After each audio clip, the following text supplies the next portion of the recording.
The most powerful religious leader on earth just told 3.5 billion people to be afraid of artificial intelligence. Today, Monday, May the 25th, Pope Leo XIV published his first major teaching document. It's called Magnifica Humanitas, Magnificent Humanity. It's 245 paragraphs long, and every single one of them is about AI. This is not a vague statement about technology being scary. This is the leader of 1.3 billion Catholics, addressing every person on the planet, calling on the world to disarm artificial intelligence before it's too late. And the person standing next to him when he said it, Christopher Olah, the co-founder of Anthropic, the company that built Claude Mythos, the AI so dangerous they refused to release it. Let that sit for a second. The Pope and the co-founder of one of the most powerful AI companies on earth, standing together at the Vatican, telling the world that something needs to change.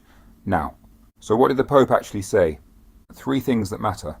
First, he wants AI banned from warfare, not restricted, not regulated, banned. The encyclical calls for a complete prohibition on lethal autonomous weapons that operate without meaningful human oversight.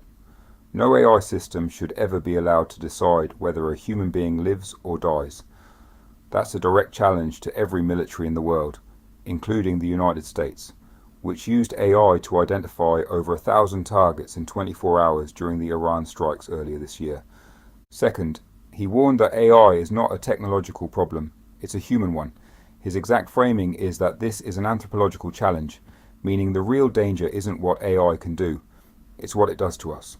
He warned that AI systems designed to simulate human faces and voices are eroding our ability to tell what's real and what isn't. If you watched my video on Zuckerberg building a photorealistic AI clone of himself, the Pope is essentially saying that should scare you. Because when you can't tell the difference between a human and a machine, something fundamental about being human starts to break down. Third, and this is the one that big tech will not want to hear, he called for AI companies to be held responsible at every stage. Not just when something goes wrong, at every stage, from design to development to deployment to the decisions those systems make. He used the phrase, shared standards of social justice.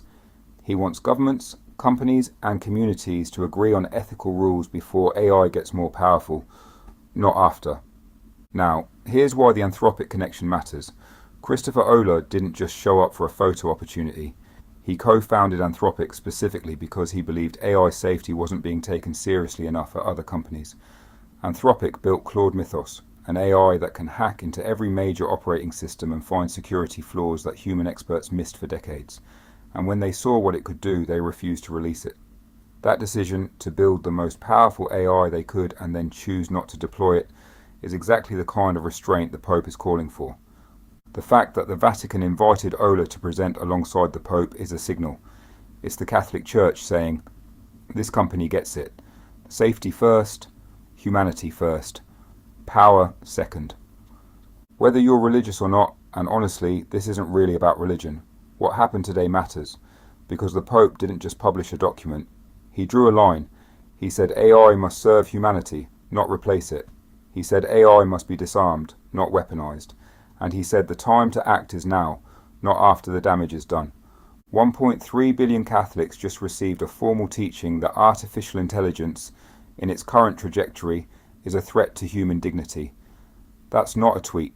That's not an opinion piece. That's doctrine. And it's going to shape how governments, institutions, and billions of people think about AI for years to come.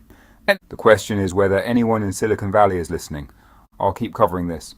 Subscribe to AI Unfiltered, or watch the news, dig into the stories, and do the research every single week so you don't have to. See you in the next one. And remember, keep the faith.